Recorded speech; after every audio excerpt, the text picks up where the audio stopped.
remember. Well, I forget to record. Some people want the recording and it's not there.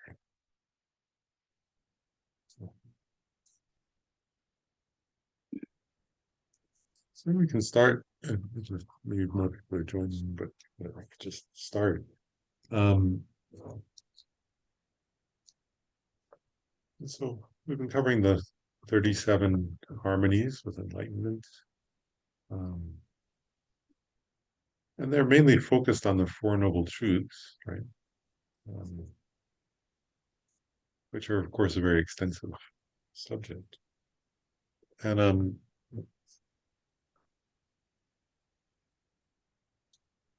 what I wanted to, so to start with is just a short meditation, or contemplative meditation, I'll call it.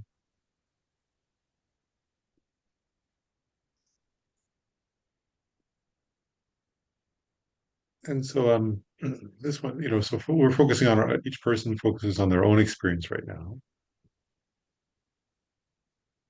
And we're going to mainly focus on the cause of suffering. But first, just briefly, sort of bring to mind your own understanding of the first noble truth, right? The truth of suffering.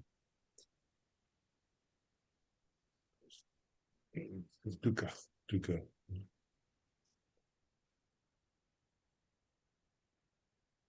And so actually, so we're practicing, there are these different, right, 37 factors, right?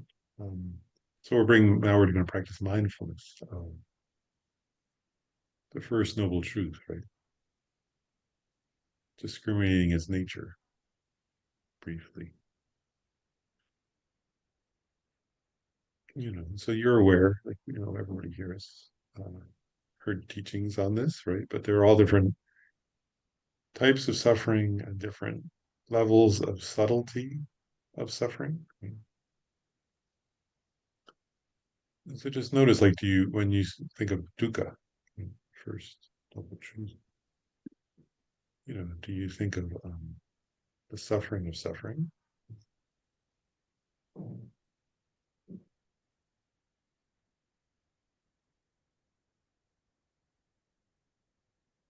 And just that, right? There are actually endless variations.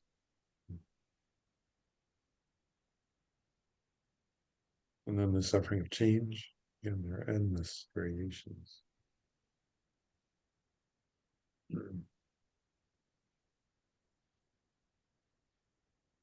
then the all-pervasive suffering of compounded existence.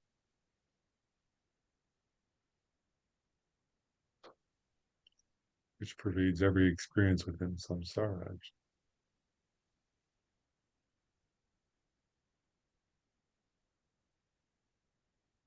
And you're relating this to yourself, right? It's like, I myself am subject to dukkha.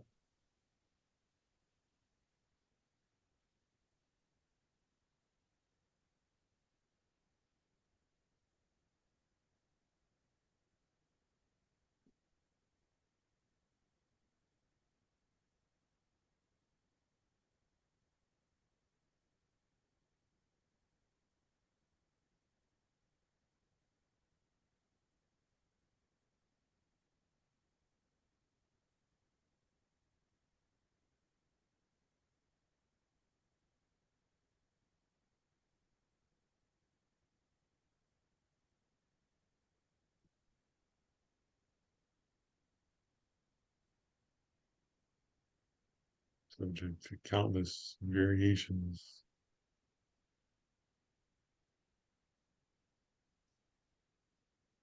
of dukkha, suffering. And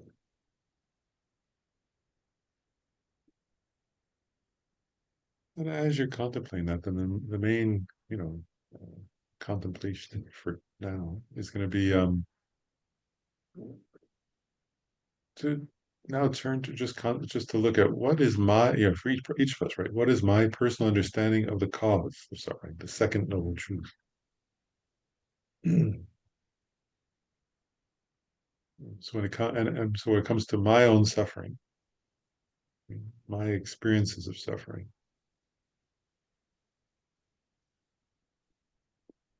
which I can see for myself. How do I understand the causes of that suffering?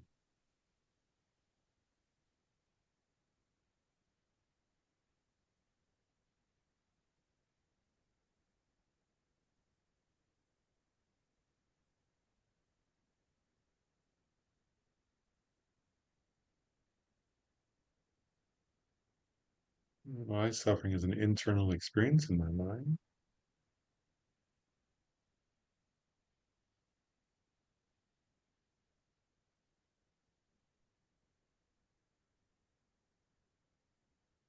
What causes that?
As you're contemplating, right, you may ask like yourself, right, are the causes of my suffering external or the internal?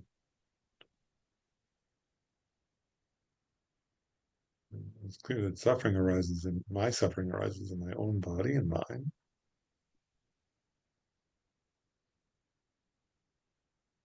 What's the nature of the causes of that suffering? Mm.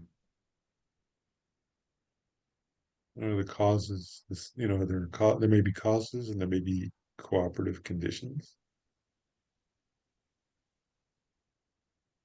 So what are they?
Is it possible to eliminate those causes?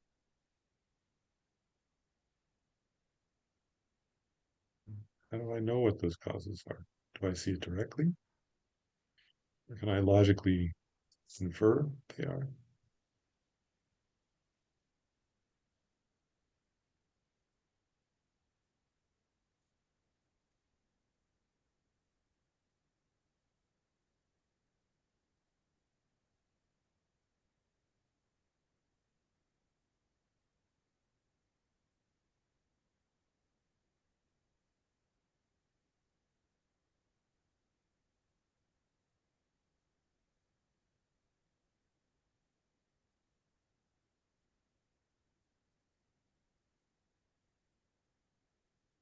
How clear am I about my own understanding of the causes of my suffering?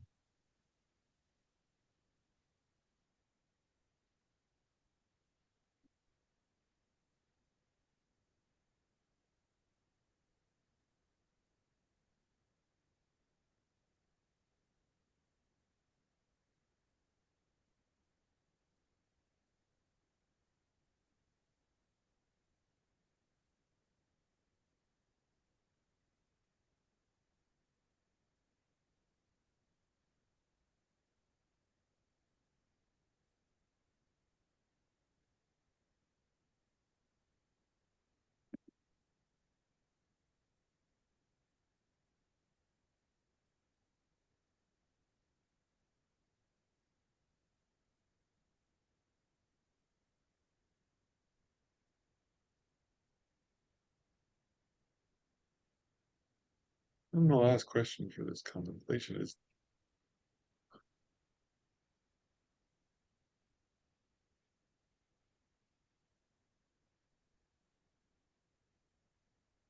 in my own daily life, what do I actually do to try to eliminate the causes of my suffering?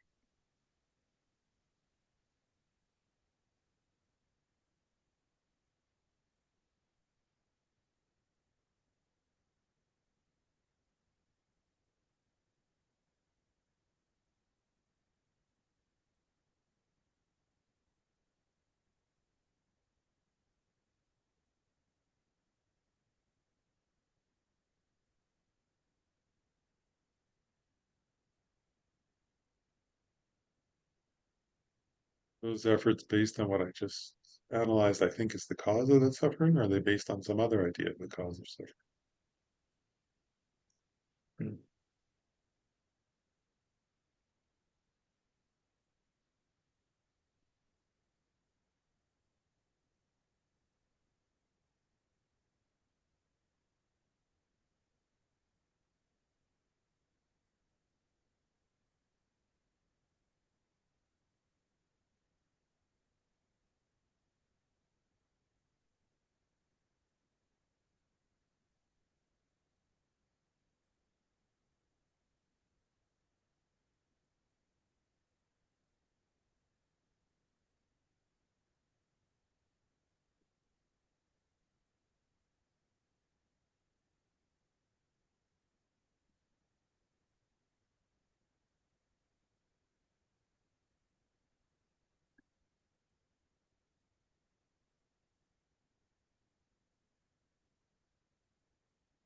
These are the fundamental questions of Dharma practice.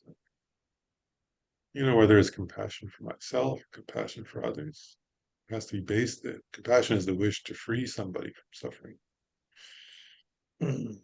If my understanding of the causes of suffering, and one's own understanding of the causes of suffering, are totally essential to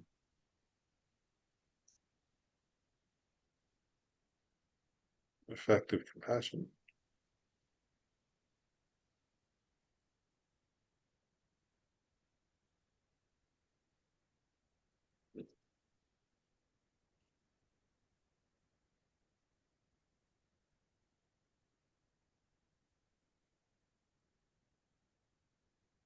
I wish to free myself and others from suffering. Once I'll recite the verse of refuge in Bodhicitta.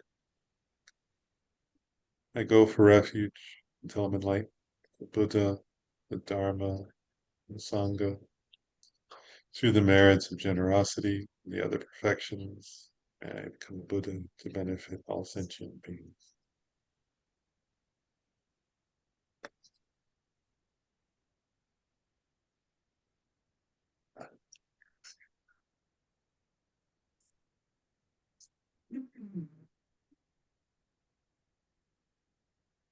So really, all of these different, we're covering the 37 harmonies with enlightenment, and really they're all actually focused on the Four Noble Truth, right? So that's why we're going back to the basics of those. And I'll just continue on and then we'll pause and discuss. So we're up to now the section on the set, what's called in the text, we're using the seven branches of enlightenment. um, which are the second to last set of a group of harmonies, I guess I'll call them. And I just want to remind people of something, like where we're at now, right? Because these 37 harmonies, light with enlightenment, also kind of sort of describe experiences or qualities one develops as one progresses on the path, right? Because it's from the Agni Samaya Kara, the order for clear realization. So that's getting at, as you practice the Dharma, right, and you progress, you have these different experiences, right? Different capacities, different abilities, different. As this is a teaching, these 37 harmonies are how those develop over time. And each set depends upon the previous set. So it makes sense. You can't develop a later set of these in the 37 before you develop the previous ones. It's not possible. Um, and so the seven branches of enlightenment, and each of them are, we went through this early in the class, right? We sometimes they break it down into the five paths, right? And the 10 grounds. So we went through the five paths, like, so the four close places of mindfulness were on the first path, right? You develop those on the first path and they continue all the way to enlightenment. Um, so, and that was the path of accumulation, and there's the path of preparation. So now we're up to the path of seeing. And so the path of seeing is the level on which it's often said, right, the level on which one directly realizes the ultimate nature of reality, or directly realizes emptiness, or directly realizes selflessness. You could say it different ways.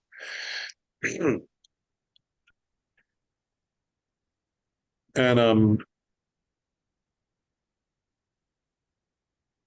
and everything, actually, in Buddhism, right, one point of Buddhism is everything arises from causes and conditions, right? Nothing arises without its corresponding causes. So the experience of the path of seeing is dependent upon the experiences of the path of preparation, for example, right? And and so we just last time we covered on the path of preparation the five powers and the five strengths or forces, strengths that we call, which are these increasing experiences of understanding emptiness, actually, right? But it's not yet a direct experience. It's a union of calm abiding and special insight. So it's a deep meditative experience, but there's still some conceptual element to that. It's not direct, right? But it's becoming more and more powerful, and one can overcome temporarily the mental afflictions more and more effectively, right? So with the five powers, which come first, one is able to kind of have, when one is in meditative absorption on emptiness, or on the Four Noble Truths, actually, there's no arising of mental afflictions. But at that level, when you get up and go around, and if something happens, you can still have mental afflictions. Then you get to the five forces, the five strengths, rather, which come later. And at that point, even when you get up and walk around, your experience of meditation and your experience of the Four Noble Truths and of selflessness is so strong that the mental afflictions won't arise for that person.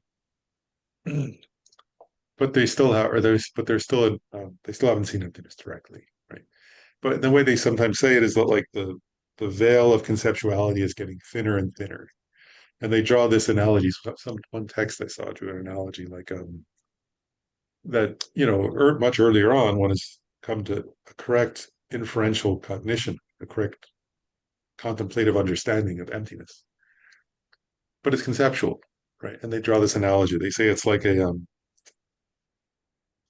veil, right, or a curtain.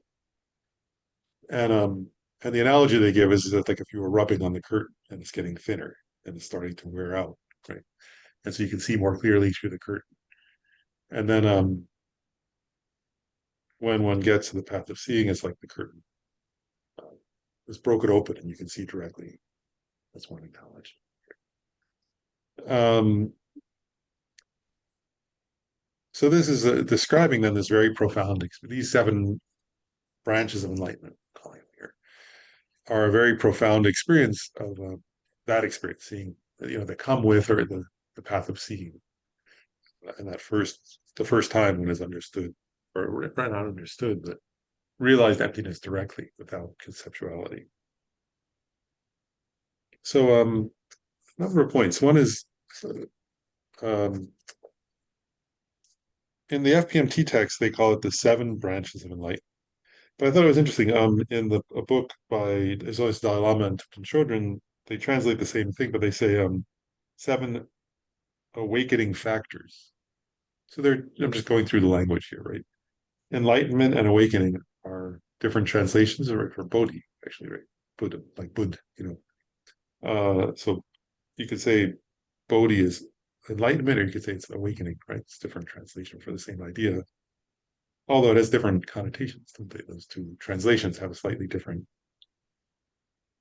English. In English, they sound a bit different. And one thing I thought about, I'll just say this. I mean, the standard FPMT translation is often used in other texts too, branches of enlightenment. I think it's probably, I'm not sure why. I mean, it must come from the Tibetan. I'm not sure what the Tibetan is for that. But anyway, I actually think branches is a little bit, I mean, it is the term it's used, and I'm not objecting to it. But if you get at the meaning, I'm not sure. I was like going, oh, I'm not quite sure. It's not really a tree-like image here. So I'm not sure it's a useful, I'm not quite sure why they use branches, except for it's like elements or factors. So I kind of think factors gets the meaning better, maybe. That's why I shared the translation from Tibetan children, and holiness, Dalai Lama, is seven factors of enlightenment or seven factors of awakening. Might get at the meaning a little more closely um, than branches, but I don't object to branches. It's just I'm not sure. There are many times where trees are used as images in Buddhism, but I don't. I've never found any text that I didn't see any commentary that used a tree as an image. And if you get it, once we cover these, it's not, you can sort of adapt it, but it's not clear to me how that would apply exactly. Um, so you can use either term. Um, and then I'll mention, I'm going to mention the first, and I'm going to make a general point. The first branch of enlightenment, I'll still use that term, is the branch of enlightenment of perfect mindfulness, it's called in the FPMT text. So I want to pause there and say, so it's mindful. So mindfulness again. So you go, wait a second. Then you might say, wait a second. We have the four foundations of mindfulness as the first set, and then mindfulness appears over and over again. Let's do some of these others. So you might think, well, we already had mindfulness. What's going on? And I wanted to sort of reflect on that together because this happened over and over again, right? Mindfulness, joyful effort has appeared numerous times. Mindfulness has appeared numerous times. Concentration has appeared numerous times. And so I think actually it's a good question. Why? Like, why did those keep appearing? And actually, I'll read a quote and I want to discuss it. The quote was, let's see, the quote I think was from His Holiness Dalai Lama, and it said, "It's the same mindfulness, or it's the same effort at each of these different levels." And here's the quote part, but it said, "But at different stages of development, the capacity and the potency are different." And I was thinking about it. This is my own. Now I'm going to share my own contemplation. I was like, oh, it's kind of like, I mean, I was coming with different metaphors to kind of contemplate it. Like, because actually, if you said, like, if somebody, well, I'm going to give a physical example and then a mental example for a second. And you could think of different physical examples. But if somebody said, say, strength training, say, right? And so then they were like, and then like, and actually, just in the last while, I remember that I was talking to somebody and they said, oh, I should pick up my 5 pound weights. I should start using my 5 pound weights. And then I was talking to somebody else who was like lifting, I don't know, 200 pounds or something like that. They were both lifting weights, but they were both strength training. Um, and actually, and the person who was lifting 200 pounds was lifting 5 pounds, actually, right? Because 5 pounds are included in the 200. Um, they were even saying that, oh, I want to put on more. Like, oh, I mean, they weren't putting on a 5 pound one, but they were putting on more, whatever you call it, things on the two sides of it. So it's included, right? The one is included in the other. And then I was thinking also that's a physical example, or I was thinking of like somebody says, I'm doing gymnastics, right? And like somebody might be learning to do a cartwheel, right? And then somebody else might be like training for the Olympics. And we both would say, oh, they're doing gymnastics, and it's correct. And like the person who's training for the Olympics can do a cartwheel. It's not, it's included. right? Um, and then I was thinking of a more, then I was like, well, how about a mental example? And there are many, right? But I was thinking, actually, I was thinking of, then I thought of math. And I was like, oh, like when you learn addition, right? And then you have to, and actually, you kind of need to know addition before you learn addition before you learn multiplication. Right? And usually multiplication comes before division. And then I was thinking of like when you're doing, I was thinking of when I graduate school, I was studying statistics. Right? And I was going, oh, well, that is what you have to know multiplication and division, or you can't do statistics and addition. Like in other words, they're included within it, right? And it's all math, right? You would all say, well, I'm doing a math class now, right? So I was going, oh, it's kind of like I'm drawing analogies for a second. I was like, oh, it's kind of like that. That's why they're inclusive, and that's why I remember what it said, like the four foundations of mindfulness go from the small path of accumulation up to the Buddha ground, right? It's because the Buddha also is mindful in that way, and it's included. You see, I'm doing an analogy here. You get the point? And like so the person who can lift 300 pounds is lifting 5 pounds. The person who's doing multivariate statistics is also doing addition. It's included within that. And this is probably getting into the weeds, but the mindfulness that is defined the same on every level. So it follows through. So there's no, because I know that in translation, meanings shift. So this mindfulness is grounded in the definition. Okay, and that's consistent all the way through. That's consistent all the way through, right? Okay. And actually, well, let's go into that a little bit because it's a good question, right? So we'll go into that a little more, which is this. So let's use mindfulness now as the example, right? On the small level of the path of accumulation, right? The practitioner is being mindful of the Four Noble Truths. Right? At that level, first of all, the person hasn't necessarily gained um, calm abiding yet. So they're practicing mindfulness. Like actually, so you can imagine somebody who freshly generated bodhicitta is on the path, the small level of the path of accumulation. And so they're thinking, wow, let me study the Four Noble Truths. Let me think about them. I studied them some. Let me go contemplate them, right? And they sit down and think about it, right? And they think, what we just did, what's the cause of suffering? Hmm. And then they think, well, the Buddha said this about the cause of suffering. But yesterday when I was suffering, I thought it was because so and so did something I didn't like. Right? Oh, maybe that's not the real cause of my suffering. Right? They're thinking like, maybe they're thinking like that. And then sometimes they lose their mindfulness and get distracted, right? Because uh, they suddenly remember they have to do something. They go, oh, wait a second, I forgot to pay my bill, whatever. Um, and then they go, wait a second, I'm losing my mindfulness. Let me come back to mindfulness, right? And I think better maybe let me pay my bill with the right motivation, and they come back. So they're practicing mindfulness, right? And then also and remember, mindfulness is not being distracted to something else or losing the object, right? So it's keeping your mind on an object that's familiar. So the Four Noble Truths are becoming familiar to this person, and they're trying to understand them. And one point that's made in this is at the level that we're at now, right? The path of seeing. It's a very familiar object, right? This person is not a beginner, right? And they're seeing the Four Noble Truths directly now, and they don't lose the object. They've got um, a very powerful kind of mindfulness that understands that object in a completely different. You see what I'm getting at here now? Like, so they're also thinking about there. It's not. They're also being mindful in the sense of it's a familiar object and they're holding their mind on it. But the power of that mind and the power of their understanding is completely different, right? This person isn't going, um, isn't saying, "Oh, yesterday I forgot what the cause of suffering is. Let me go back and try to remember." Right?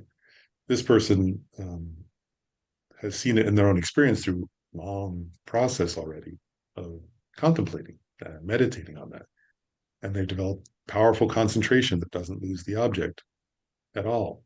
and they can see it directly. Not they don't have to use Perfect the same level of define. thinking, right? Conceptual thinking to understand it. They know it in a very deep, experiential way. That's no longer that no longer requires as much um, contemplation to come back to. So you're starting to get the feeling of the difference. I just want to make sure people are getting that. Why it's still called it is still mindful. The first one was mindfulness, and this one is mindfulness, right?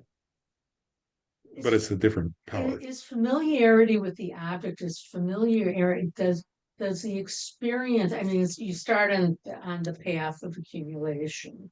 Um, is is the movement then towards embedding that familiarity into the mind, if you will, not like I'm doing this over and over again, but where you're acting and you have a moment where, oh right, this is suffering. Why am I doing this? What's at play here? And then you kind of analyze it and let it be. Is that, I mean, in terms of just experiencing a direct, because I think I'm misunderstanding it a little bit. I think like I actually um let me give you an example. Okay. This morning I looked at the corner of my bathroom rug and I noticed that it was soaked through with water. And the next thing I did was saying, well, that's bad. I said, wait, stop. How did you leap from the object just being, here it is, there's a corner that's saturated, nothing else. And then I led to discrimination. And that in turn, I started feeling like, well, I got to get it right. I got to get it. And then I stopped myself there. I said, no, I don't. It's just saturated with water on the corner. And then I kind of reviewed the steps that I had. Is that more like direct experience, or is that more, obviously it was analytical, but. Well, so you're asking, I want to make sure I get it. You're asking what's the difference between something that's conceptual and something that's direct. I don't quite get that. Okay, that's so. She's asking just so if I don't know if people. She was asking like, what's the difference between a conceptual understanding and a direct experience and a direct knower? And I'll get actually I want to like one way of getting at it. We can let's use sensory, or I'm going to use so because ordinarily we have um, say this right way. I'll say this way. It's like the difference between um,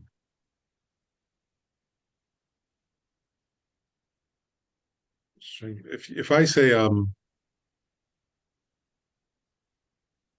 if you okay everybody both online and in person can probably see something. So I'll say if you close your eyes and I say computer, right? You have in your mind you have an understanding of what a computer is, and that's a conceptual knowing. Oh, Now, if you open your eyes and you look at this computer, right, or the computer in front of you if you're online, you're directly with your eye consciousness, you're directly perceiving a computer, and those are two different ways of knowing, I think, right? So in other words, if I'm looking like this and I see an object in front of me with my eye consciousness, that's an eye consciousness being a direct perceiver. Whereas if I'm not looking, for example, I'm giving an example. If I'm not looking at the computer and I think computer, I have a certain mental image, right? It might be of a laptop or it might be of a desktop, it might be whatever, that has certain functions. And that's a conceptual knower in the sense that it's not a direct perception. I know it through a concept. right.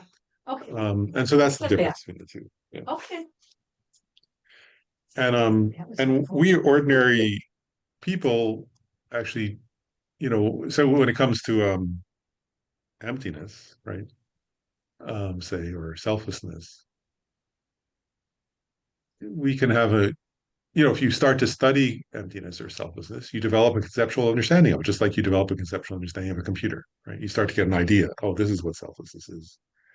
And over time, that idea it becomes either more or less accurate, of course, um, and more or less detailed, and like my understanding of computer is not as good. Like if I think of somebody who's built their own computer, I know people who like have built their own Mhm. computers, right? I've never done that.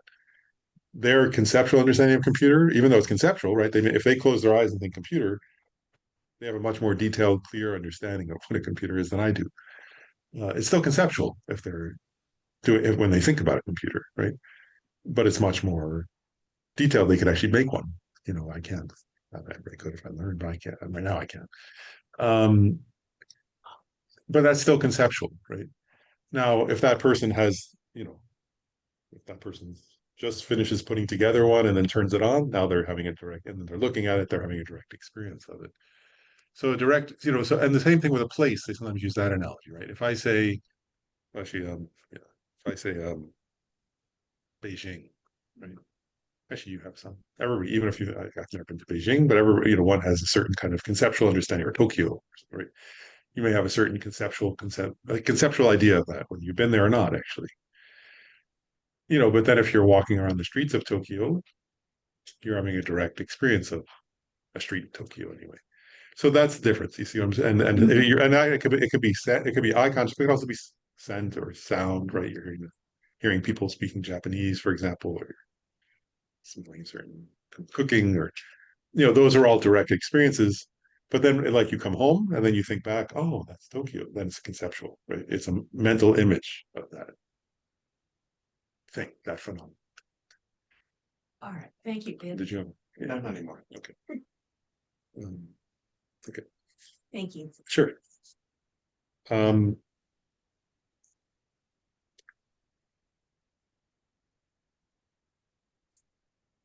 okay. So I just want to make sure. So that I was making a very general point here, which applies to these seven, but also applies to other ones. So you get the idea now that when we use the term, and that's where actually they say, like, in the FPMT text, they'll say the branch of enlightenment of perfect mindfulness, right? So the word mindfulness is the same, right? But now they're saying it's the it's the mindfulness that's one of the branches of enlightenment. That's in this translation they're saying perfect, right? So they're identifying as that kind of mindfulness, which is different than other kinds of. So it's still mindfulness, but it's a different kind, but it's a different kind of mindfulness. Just like my analogy from earlier, right? Like somebody could say weight training, but it's a different kind of weight training, or somebody could say mathematics, but it's a different kind of math. It's still math, but it's a different kind of math. They hear it's a different kind of mindfulness, which is a mindfulness that's one of the branches of enlightenment, and that's in this translation perfect, which we'll get into those terms in a second. But John has a comment or a question, so Thanks. go ahead, John. I'm going to turn up the What this volume reminds, with can your you hear me okay? I'm turning up the volume to make it better. That's You can hear me okay. now? Now it's full volume. Go ahead. Yeah, what I was reminded of when I looked at this is that when we were studying the Uttara Tantra and we came across this term translated as inappropriate mental attention. And that really threw me until I looked into it a bit further. But I was reminded of that term when I read the definition of perfect mindfulness as the mind no longer being distracted away from an observation of the truth. And so and I think that feeds into the way you were describing that this mindfulness becomes more powerful because it doesn't get distracted away from recognizing the actual causes and conditions that feed into the appearance that we're seeing.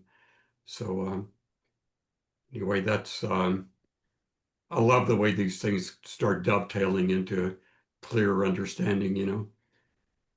Yeah, it's a great point, right? Because when one is practicing, yeah, you're right. When somebody's practicing the branch of enlightenment that is perfect mindfulness, they're not having inappropriate. Yeah, they're not being distracted away to, so-called inappropriate mental attention, which means that, they're not recognizing that their own karma is feeding into that appearance. Hmm. Yeah, yeah, good point. Yeah, thank you. Very good. Oh, sure. He was saying he was using a term from the Uttara Tantra, which was inappropriate mental attention, which is like, when our attention is sort of really that's when our attention is focused on something that's not true, actually. So we're kind of focused on an appearance to us, thinking it's true, but it's not true. And what he's pointing out is when you're practicing the branch of enlightenment that's let me see here. The branch of enlightenment that's perfect mindfulness, there is no, you're not doing that anymore. Or at that time, you're not distracted to untrue where you're grasping at things in a way they don't exist because you're being mindful of the truth at that time. That's what he was kind of saying, and that's correct. Mm. Yeah. And then somebody else. Oh, Lynn has a comment.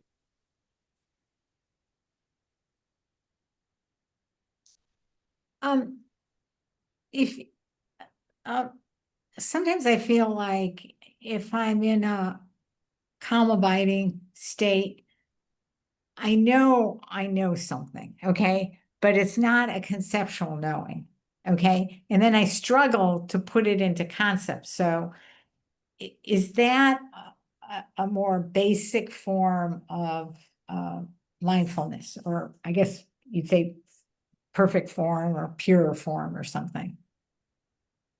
It's hard You're to saying just, when you're, yeah, go ahead. sorry, go ahead. So you're saying when you're practicing, when you're in a meditative state, just say it again more. I just want to make sure I get it. Like, I'm not sure. It's like you realize something that's true. And it can be anything. It can be a relationship between people. It can be somebody's relation. You just realize something that's true, or, you know, and, but it's not in words. And then after you come out of that state, you try to put it in words.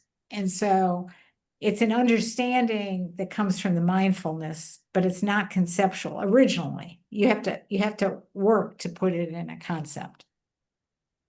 I get it. Yeah, I mean, I don't. I mean, I think that's not. I mean, obviously, that's not the seven branches of enlightenment. But yeah, you're right. That is a similar. It's like, sorry, say it right. Because what you're describing, right, is where you have a kind of yeah, you know something, right, clearly. So it's a valid cognition, but it's not conceptual. Yeah. So, and actually, one comment I'll make is it's an interesting point because then you have to, what's the word? People are different in their skill level at finding the words. I mean, you're pretty good at that, Lynn, but I mean, all of us have our limitations in finding the words for things. And I remember this once, actually, I'll just share a story. It's not exactly what you're getting at, but it's the same territory. And Gubbe Kinstrom told this, and I thought it was interesting. Was he said there were scholars who were very good at conceptuality, and they went to see a meditator, um, and they started asking the meditator about it was a him, so his experiences meditating on emptiness. And Kinstrom said the meditator had actually had this experience of directly realizing emptiness. He was on the Arya path, but he wasn't trained in philosophical language. He hadn't had that. He hadn't had as much training as these two younger monks. So he started trying to put his experience into words, and they got annoyed with him because they thought, oh, you know, like he hadn't debated. They were like, well, I could debate that terminology, and you're using the wrong term for this or something. And he wasn't learned in the terminology. So the two young scholars sort of marched off, like thinking they were better than him in a way. And Ken said, oh, they lost such a big opportunity because he actually had the experience, but he wasn't trained in linguistics in a way that allowed him to easily put that experience into language that others could correctly, and if they had been patient and sort of stayed with it, they might have really gained something because he had directly experienced emptiness. But he comes from, she said they missed out, on that opportunity. So it can be very difficult sometimes to put into words. And if you study, if you see different sort of yogis, sort of poetic expressions or texts about emptiness, they're trying to find ways to put that experience into words. Yeah, but yeah. So it's not exactly what you're getting, but I think it gets in a similar territory, No, right? very much so. Yeah. Yeah. Maybe I'll say what the definition.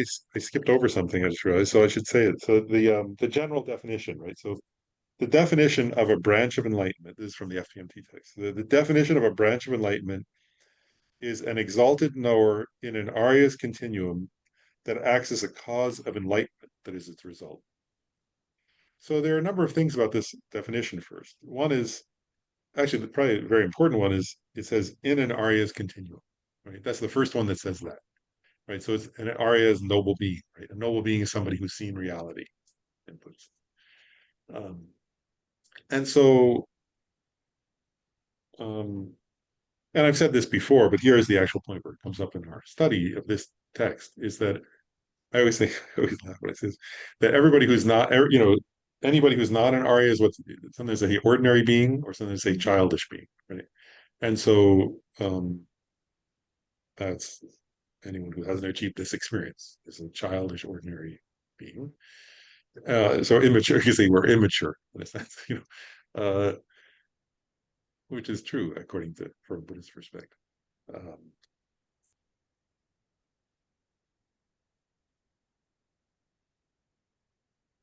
It's just me. I'm just pausing because I'm thinking of experience over and over.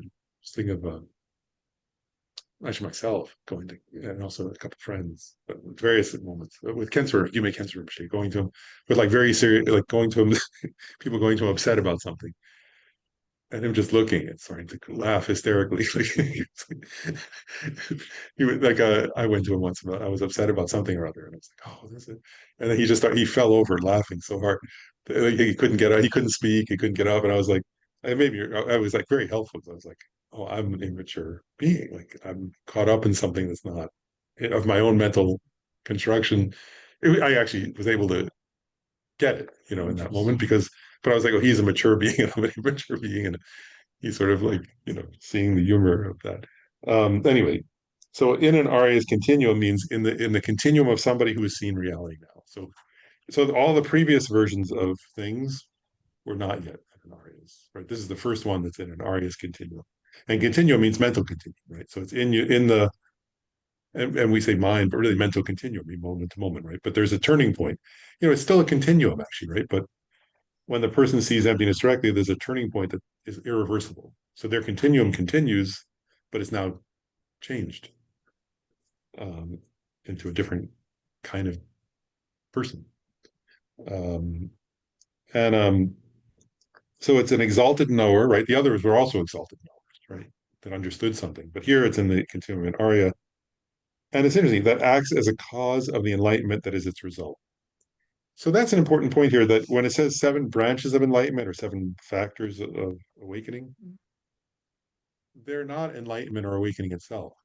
They're called enlightenment because they're the actual cause of your future enlightenment. Does that make sense? So actually interesting. When you finally achieve the path of seeing, you're not yet enlightened. So I'm just getting at.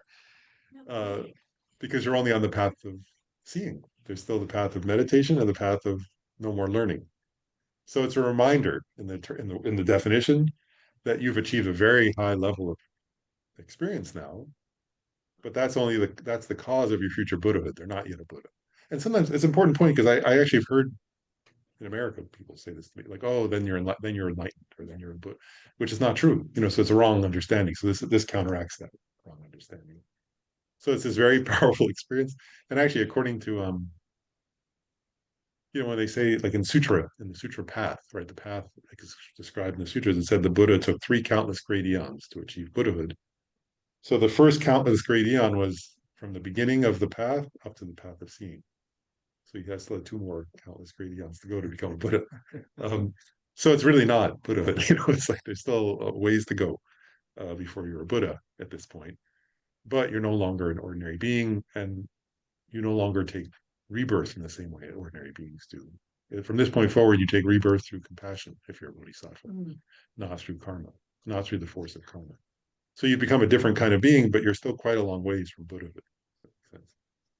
Um, so that was the definition of a branch of enlightenment. And then I mentioned that each of these now, if you look in the FPMT text, it says each one is the sentence is structured the same in the listing where it'll say the branch of enlightenment of perfect mindfulness, the branch of enlightenment of perfect fine discernment of phenomena, the branch of enlightenment of perfect joyous effort. So they all have this sentence structure, if that makes sense. And I want to go over that a little bit. So first is where it says the branch of enlightenment or the factor of awakening, I'll call it, something. That's getting at it's now this level. Does that make sense? That it's no longer the mindfulness that's the four foundations of mindfulness, and it's no longer the mindfulness that's one of the five powers, let's say.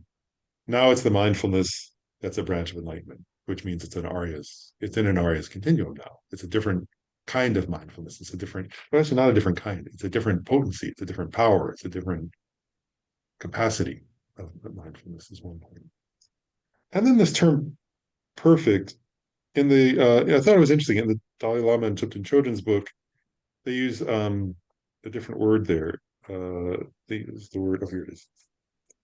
There, they use the word correct, which I thought was interesting. Correct versus perfect. It's an interesting translation difference. And the Dalai, his only stop, I was hoping to explain. I was like, as I was looking, I was going, perfect. What does that mean? Why is he calling it perfect? So the Dalai Lama, in his text, they translate that as correct. And His Holiness, the Dalai Lama says, um, correct here indicates that these seven qualities um, are no longer the qualities of an ordinary being, but have transformed into Arya paths, right?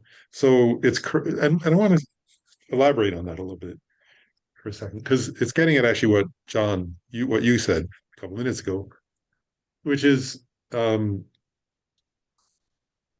going to use the word correct here. Perfect is okay, I think, but I'm going to use the word correct for a second, because part of what it's getting at is actually, from a Buddhist perspective, um, up until you achieve the path of seeing, we never see anything quite correctly. There's always some element of error in the way we approach our experiences. And that doesn't mean we're completely wrong. So I want to clarify that, right? Like, in other words, like, if you, I don't know, if you, like, so for example, if you think, give a very simplistic example, if you think that eating a healthy diet is good for you, that's correct. Right? Nobody's saying that's wrong, right?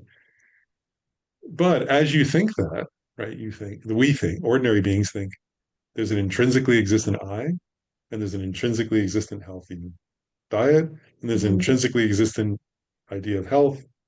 You know, so we're not wrong, but there's an element of error in the way we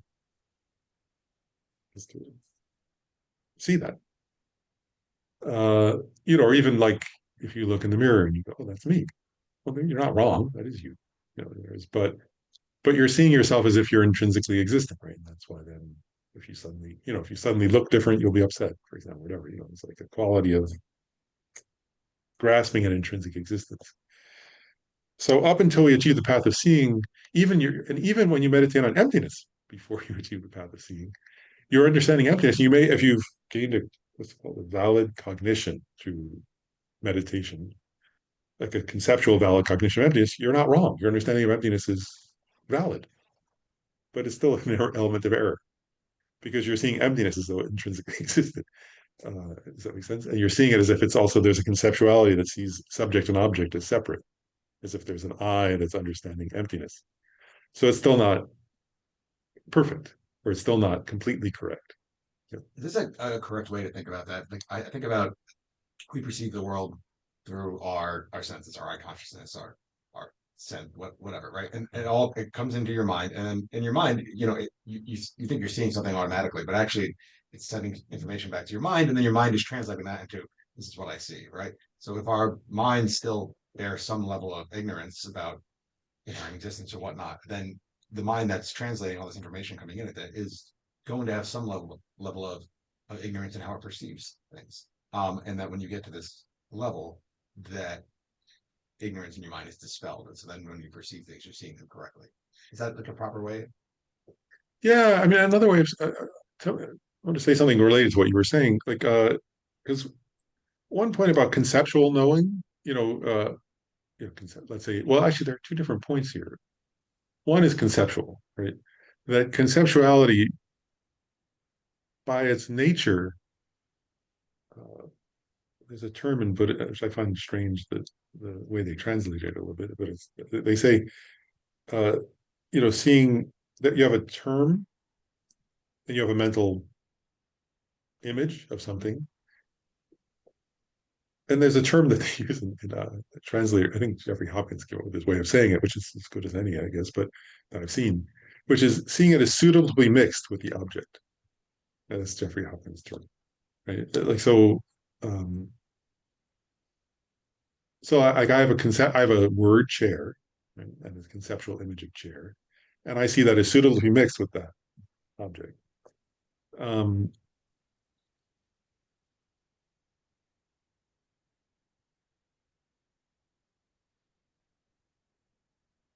That's a concept, right? Yeah. I mean, seeing it as a chair, you're familiar with the concept of chair, and so you see it as a chair. If you weren't familiar with, if you've never seen a chair in your entire life, you would still see the same object, but you wouldn't mix it with chair, which means that inherently it's not chair. and that's part. That's where I'm going. Is like so. I my I perceive it as though there's chair there from its own side, which there isn't. Right? It's just a label. Yeah. Here. Right. So that's one part. Another part is because we've, according to Buddhist psychology, because we've done that since beginning this time,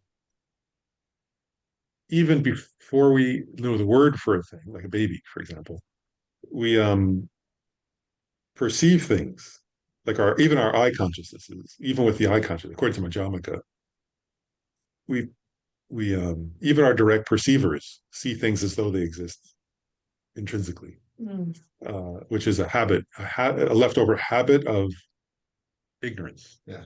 So that's kind of That getting makes what sense. we're You getting don't at. have to teach a baby to see things intrinsically existing. They just do. Yeah. Right. And it's Mhm. where does that come from? And right. Past causes. Exactly. And so those are, so that's kind of getting at the same territory you're getting at, I think, and saying the same thing, really. Yeah. So it's that's only overcome or dispelled. The first time we ever don't have that experience is on this level, path of seeing patterns. And so, where it says perfect or correct, it's getting at finally the person has, like, for the first time ever, like, they see things in a perfectly correct way. That we couldn't, and I was saying capacity, right? His only said, these factors, these seven have a different potency, capacity. One of the capacities of this level is that the person actually can see things. Yeah, before that, no matter how much you want to, you don't have the capacity, you don't have the potency, you don't have the ability to see things in a perfectly correct way, or perfectly accurate way, or a way that has no element of error to it. At this level, you finally have that ability. So where it says, so it's actually a deep meaning, right? Where it says the branch of enlightenment of perfect mindfulness, or correct mindfulness, or perfectly correct mind. You could translate that, or you could think of it different ways, I guess, if you want to think about that. But it's saying, wow, you finally have a moment of perfect mindfulness. All your mindfulness before then, in a sense, was imperfect because there was always an element of um, obscuration, or what's the word? Not seeing things completely correctly, let's say, put it nicely. So isn't that amazing? The idea at this level where it says, I mean, just that word, right, where it says perfect or correct, it has a very deep meaning, actually. So I'm going to pause. And each of these has that same, right? It says, each of them has that perfect or correct in it, which is getting at this is a different, there's joyous effort, but this is a different kind of joyous effort. It's a joyous effort um, that has the element of perfectly correct in it. So, I think and particularly Westerners have difficulty with the word perfect. I know I Yeah. do. Because it conjures up something that's so flawless and again, innate. Whereas the Latin term actually means to accomplish something. It's a, this was a perfect moment. I accomplished something in this moment. So, make it correct. And that's why I kind of like correct a little better. It's very neutral. What's that? I like that translation too. It's correct. Correct. Yeah, I like correct a little better for myself. Like, and and I'm looking in.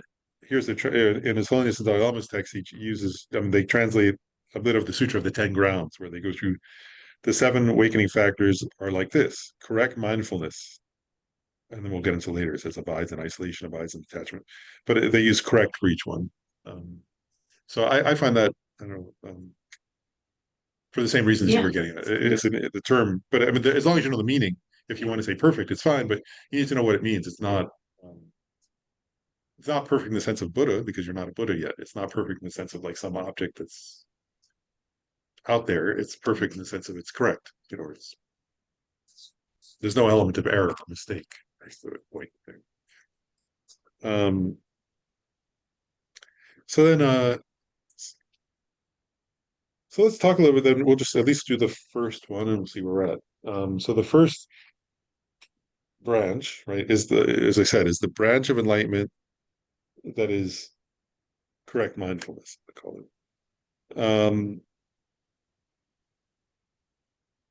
And so first I'll read what FMT says in their text, and then I'll elaborate a little. This is the branch of abidance, because with mindfulness, one will might not be distracted to anything other than the observation of the truth. Right? So what this is getting at, oh, and another point is they're going to be, I'm going to go step by step through this. These 7 can be in the Maitreya's text called the Majanta Vibhaga, the discriminating the middle from the extremes, talks about these 7 factors of enlightenment and then summarizes them into 5 categories. And I'm going to, as I explain them, I'm going to mention that also because it helps understand them. If that makes sense. It's just a useful terminology for Maitreya to help understand these 7 more accurately and more completely.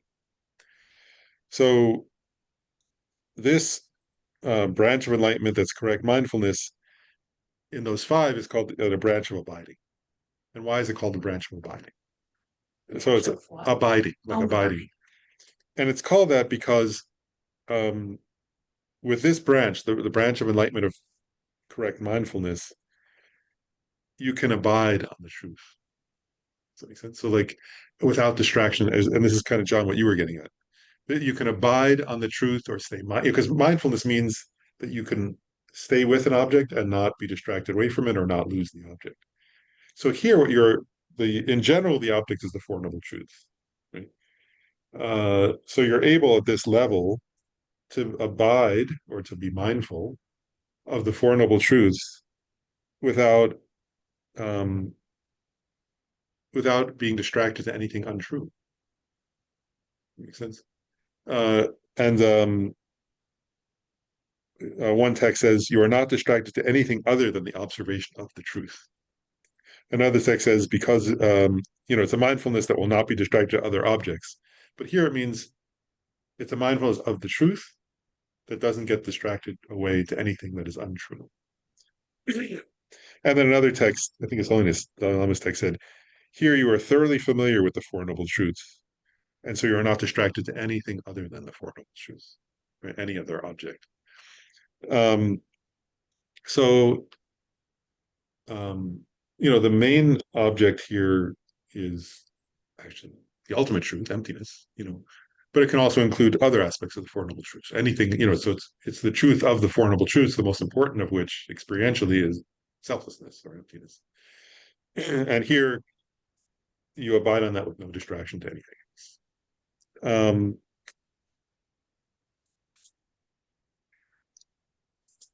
And all right, somebody said that. I was going to go back. Somebody said you are thoroughly familiar now, right, with the Four Noble Truths. That's getting at a point also about why these are not like the earlier Four Noble Truths. You're thoroughly familiar with them, you're perceiving them directly, and there's no element of not abiding in those truths. So that's why, again, going back, that's why it's called the branch that's an abiding, because you're abiding on that. Your mind is completely, abiding within that. And then I'm going to go through some things I just thought was interesting. Was there's also an analogy of 7 precious objects, and this is just sometimes when you do like mandala offerings or other offerings in Buddhism, or even sometimes they're like banners, not this one, but there are other banners with 7 precious offerings. which are the seven. They're usually there's something called the seven precious objects of royalty. That's another way of translating them.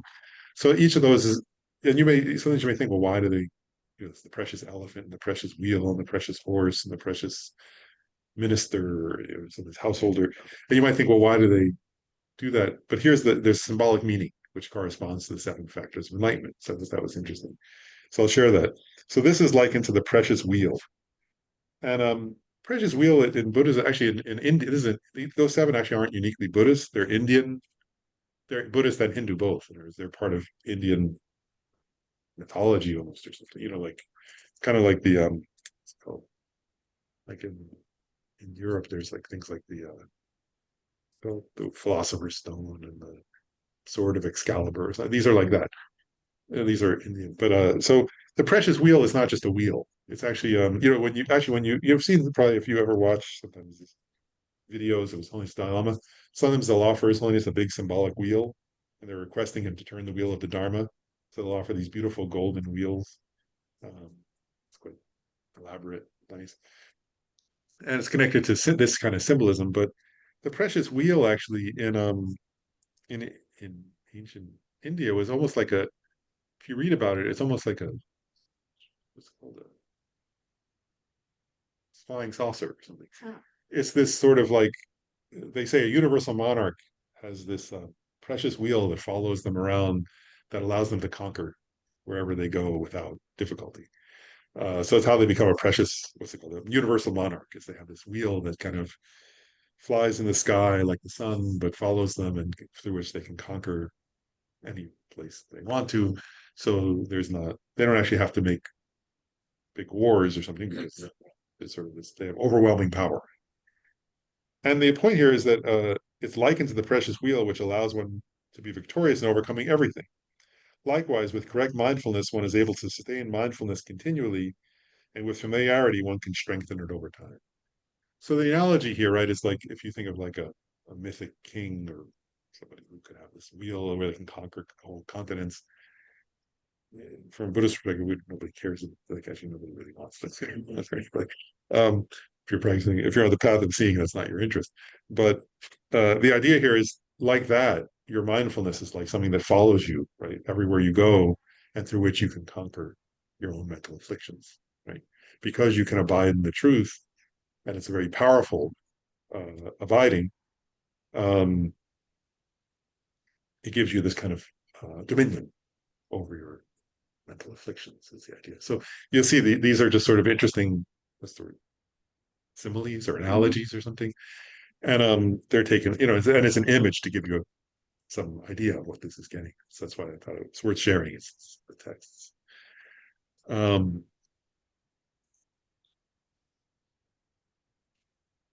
Maybe I'll do one more branch and then I'll pause and see if there are questions. Yeah, because we're not going to do all seven today. We'll do some. So the second branch is I'll use the FMT's one first. The branch of enlightenment of perfect fine discernment of phenomena.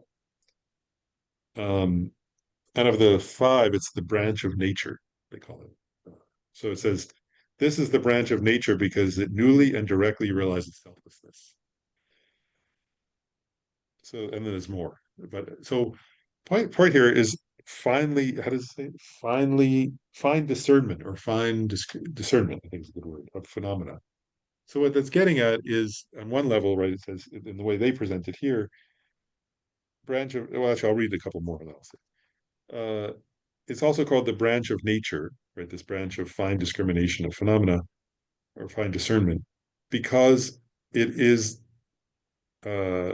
it is in the nature of a non-conceptual exalted wisdom that is the main cause of achieving enlightenment. It newly and directly realizes selflessness. It can finally discriminate the nature of the Four Noble Truths and what to practice and what to abandon. So there are a number of points made there. One is where it says a fine discernment, right? So it's getting at the mental factor of discernment, but here you're able to discern the actual nature. It says nature. One point is that understands the ultimate nature of things, right?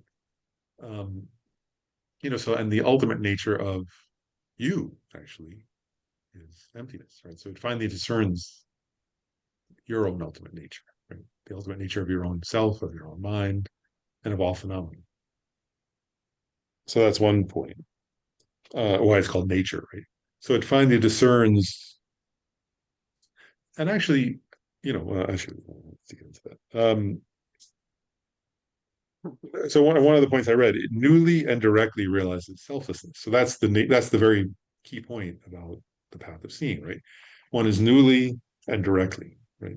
So it's a new experience at this level that directly realizes selflessness, which will later on the path of meditation, you'll continue to directly perceive emptiness, but it won't any longer be a new experience at that time. You'll have already had that experience, you'll be familiarizing with it.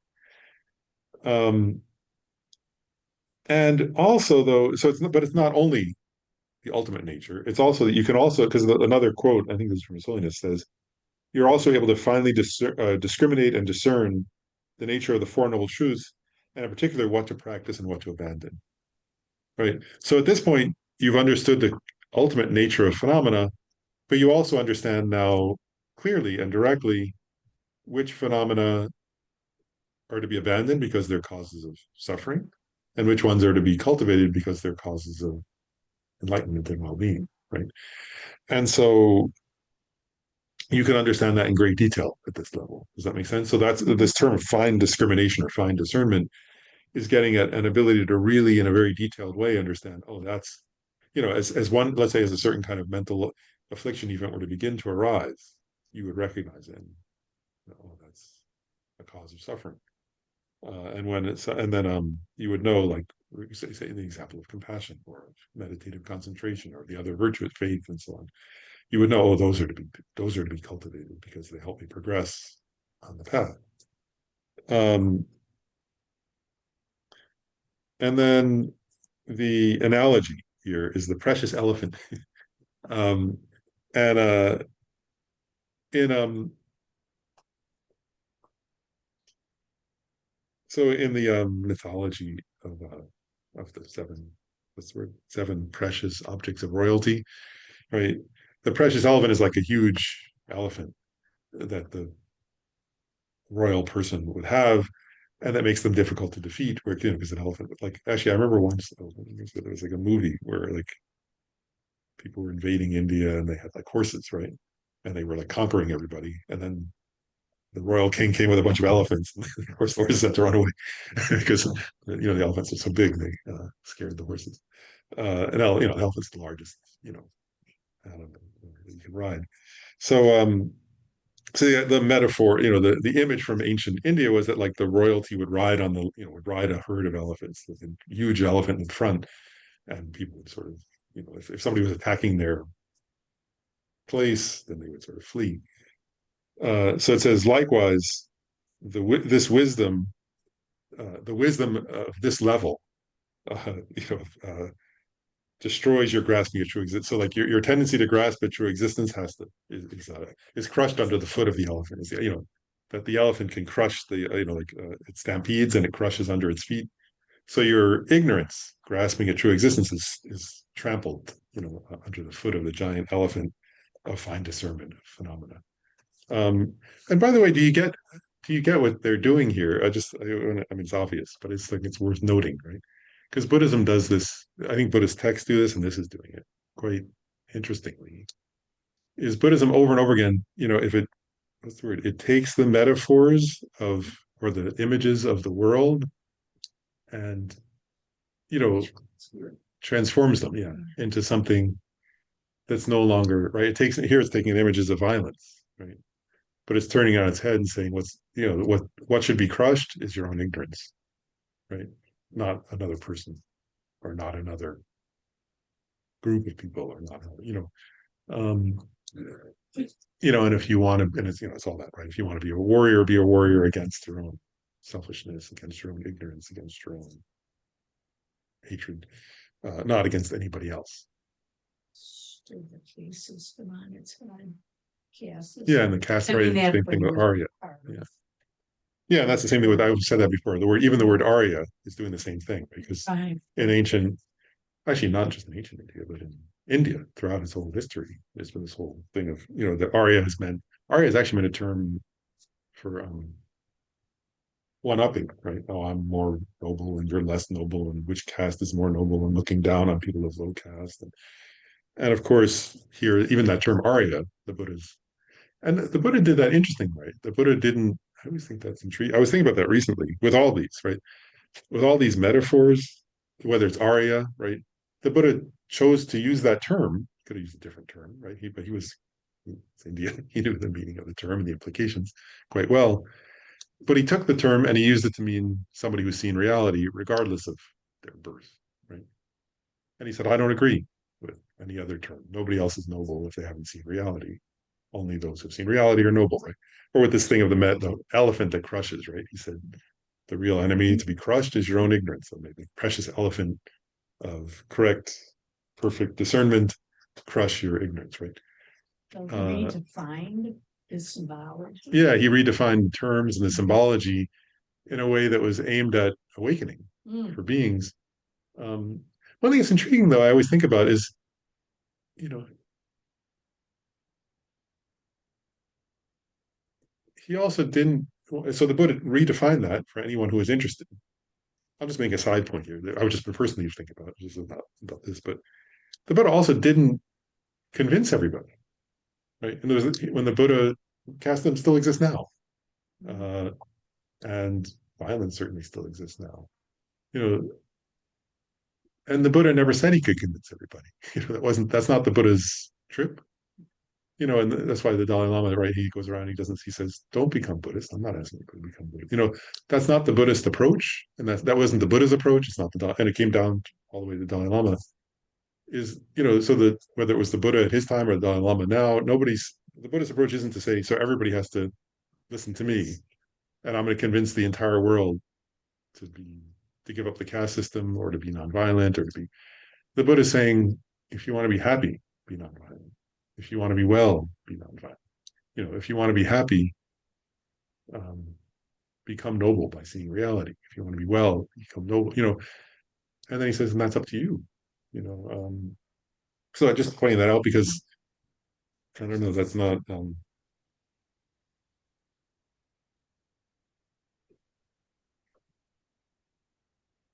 That's unique to the. That's a uniquely Buddhist um, point. If you look at Buddhism, that's true actually. So the Buddhism takes these metaphors and radically reforms, what's the word? Radically redefines them.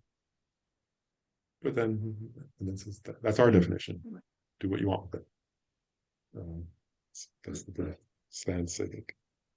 But I'll pause there. So that's the first. We covered the first two branches, and I want to pause. Any comments or questions before we go on? And we can go on to more. But Lynn, go ahead. This nature is really, I mean, there's another, at least in English, thinking of nature, which is the world, the living world, okay? And when you truly discern nature, the self disappears because we don't have a self independent of nature. It just ceases to exist. So that experience seems to be, how do you want to say it? It's self-executing because when you discern nature, your self disappears. Yeah, I'll elaborate. Actually, I think what you're getting at, and tell me if I'm getting your point in a way, is that uh, actually, I'm going to say this right without sounding funny linguistically, but like the nature of nature is interdependence, right? Um, and one point is that according to, if you study Majamaka, I think this is what you're getting at in a way, is that from the Majamaka perspective, emptiness and uh, dependent origination or interdependence are synonyms. There's not so if I say emptiness or I say dependent arising, as one translation, they mean the same thing, actually. So when you say, right, if you're aware of nature, you're aware of the nature in a way of things, is getting at that, isn't it? Is that, I mean, in other words, because I guess, personally, actually, because I think I know you, Lynn, so I know you're not, like obviously there's what's the word? a logging company executive could say, "Oh, look, there's nature. I want to cut down those trees." That's not what you're talking about, obviously. What you're talking about is an awareness of interdependence, right? And of how nature functions as an ecosystem, but ecosystems are interdependent, right? All the elements are interdependent. And obviously there are different levels of interdependence talked about in Buddhism. There's grosser and subtler levels of interdependence. But is that what you're getting at, though, in a way, is that interdependence and emptiness are synonyms? Yes. And how do I say this? Yeah, I guess that's another way of putting it. I mean, the experience I associate, we used to do retreats in New Mexico. And there were moments when my sense was I didn't exist. I was just part of nature. It's a very special place, but and I guess it does have to do with interdependence, because you no longer exist as a separate individual. You are part, interdependent with the trees and the ground and everything and other people, everything else. So if you have that experience, you disappear. You as an independent, separate entity disappear.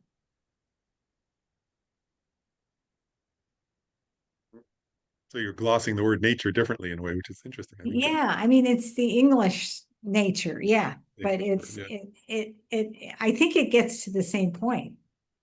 I mean, I don't know the derivation of nature in English or Latin or wherever, but it's sort of the same connotation, I think. Yeah, no, I get your point. Yeah, I just think, and I think if we're thinking of it from a Buddhist perspective, it's useful to think about is to particularly think about that theme of dependent. Usually in Chandrakirti he talks about dependent arising or dependent origination, but what was that term? Thich Nhat Hanh had interbeing. He used that term. His translation of that. But anyway, I think you're there. I guess all I'm saying is I think those are all similar territory. Yeah, it's easier to get to selflessness, at least I think it is.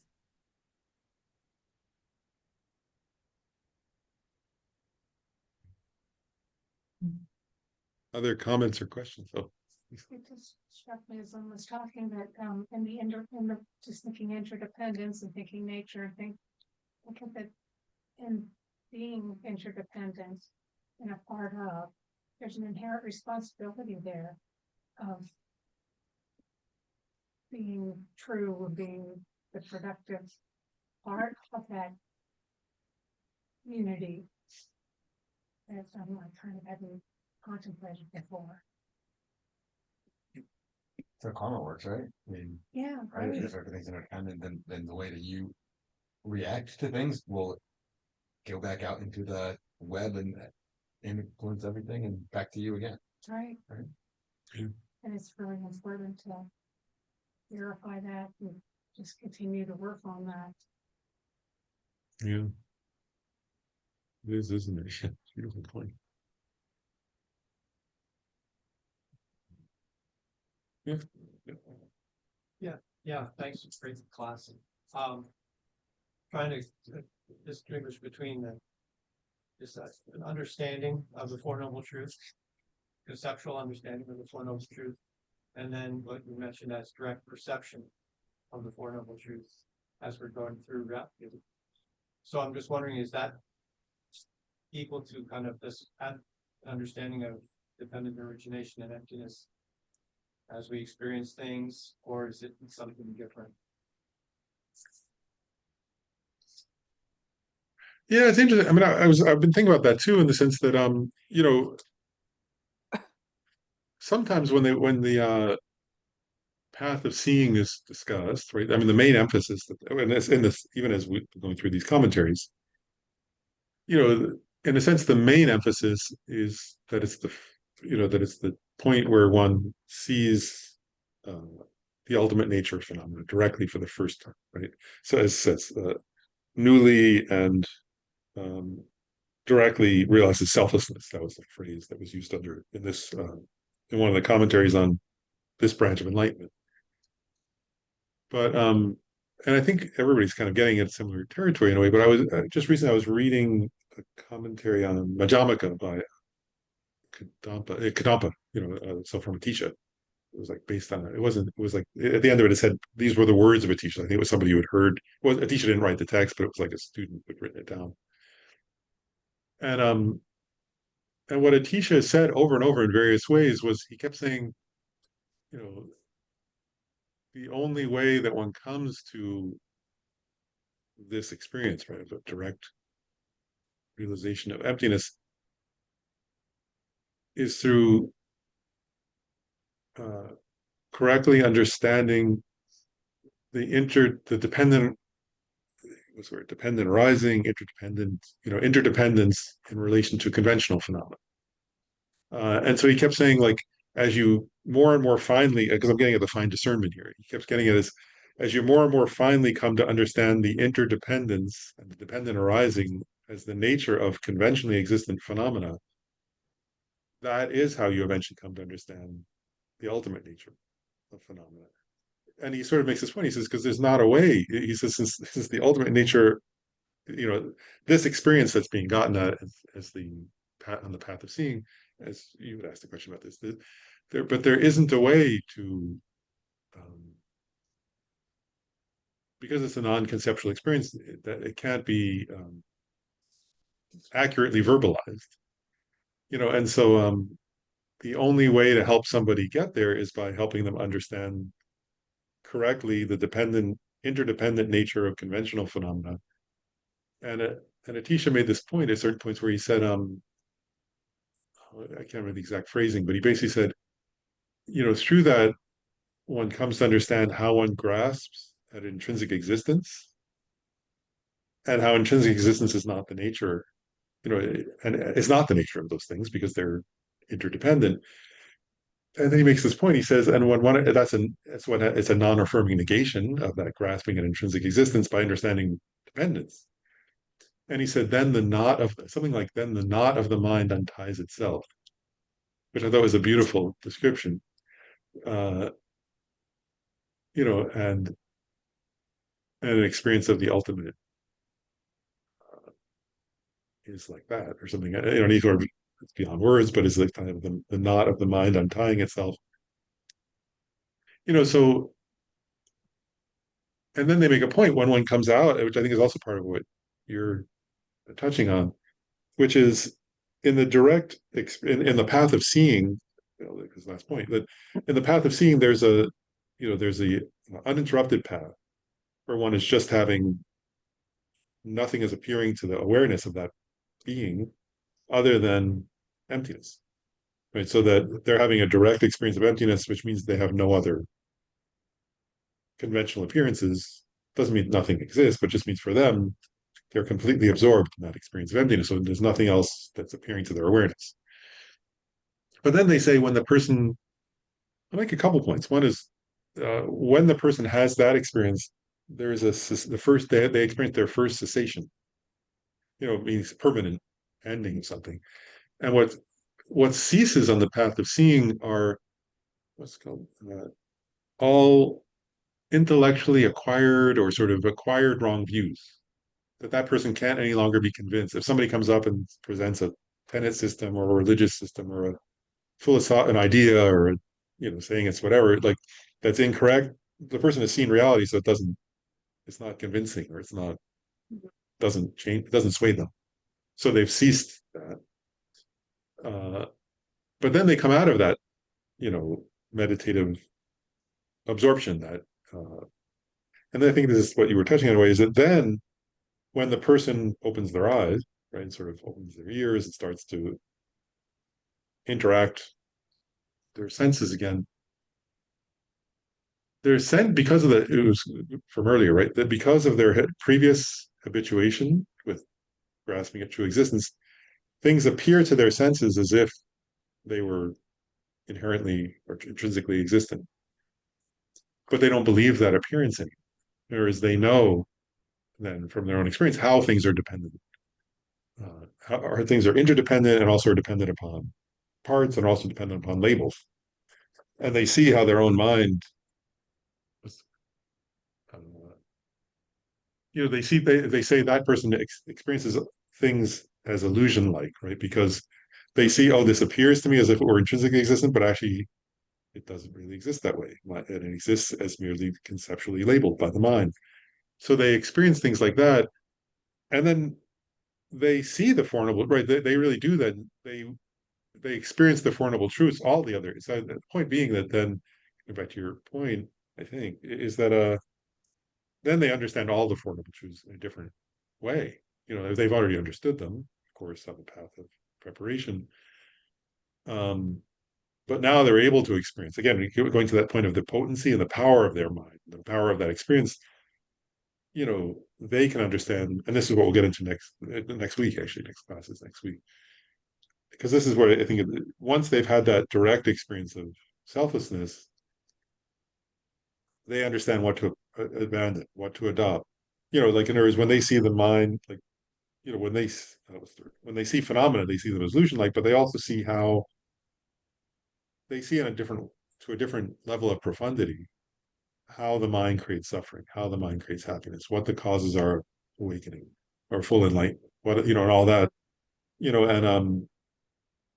and also, there's a point that when they say the Four Noble Truths, some commentators, there are different ways commentators explain that, but some say, their truths, are Arya truths, right? In one sense, those truths are noble, but actually another sense, meaningful sense in a way, is that for that person, they're true, they're seen as true. That person knows them to be true. Whereas before that, one can know them to be true through inferential cognition, but this person knows it in a more profound way. Does that make sense? So they know all the four. So it's not just the point being that it's not only the ultimate, which is the truth of cessation, for example. They know that through their own experience, but they also know the truth of suffering, the truth of the cause of suffering, and the truth of the path in a much more finely discerned way, focusing on this stuff. Does that make sense? Yeah. And I guess we should stop there because it's after. But so we just so people remember, like, because we had to cancel last week's class, we have class next week, but it'll be online only, and we'll continue on with the 7 branches of enlightenment. Probably maybe because there was a lot of introductory material, so probably next time we'll go through maybe all of them. But I want to particularly next week explore something about. I actually, I've said this before, but I want to next week. One of the next branch is the branch of enlightenment that is joyous effort, that connects to the other ones. It's the branch of they call it definite emergence, which is a better translation of renunciation. And I want to actually say something about it next time. But I actually think that renunciation is a bad translation. I've been thinking more and more about it, and if you look at it here and understand it here better, I've always thought that. But as I was reading the 7 in the context of 7 branches, I thought I don't ever want to use the renunciation again for that term. I want to call it emergence from now on. I like that better. I think it's a more accurate translation. And I think renunciation was a bad translation that was done by like missionaries who misunderstood what books it was getting at. Anyway, so that's my side with rant. But the supreme jewel, bodhicitta, where it has not arisen, may it rise and grow. Where it has arisen, may it not diminish, but increase more and more. In the snowy mountain paradise, you, the source of good and happiness, all powerful Chenrezig Tenzin Gyatso, please remain until samsara ends. I dedicate all these merits, which are merely labeled totally empty from the outside, to the I, who is merely labeled totally empty from its own side. May achieve Buddha's enlightenment, which is merely labeled totally empty from its own side, in order to lead all sentient beings who are merely labeled totally empty from their own side to the state of enlightenment as quickly as possible. And through this merit of studying together the 7 branches of enlightenment, may all of us quickly actualize those 7 branches in order to quickly progress to Buddhahood for the welfare of all. Thanks, everybody. Thanks, Lauren. Thanks, everybody. Thanks, Lauren. Thank you.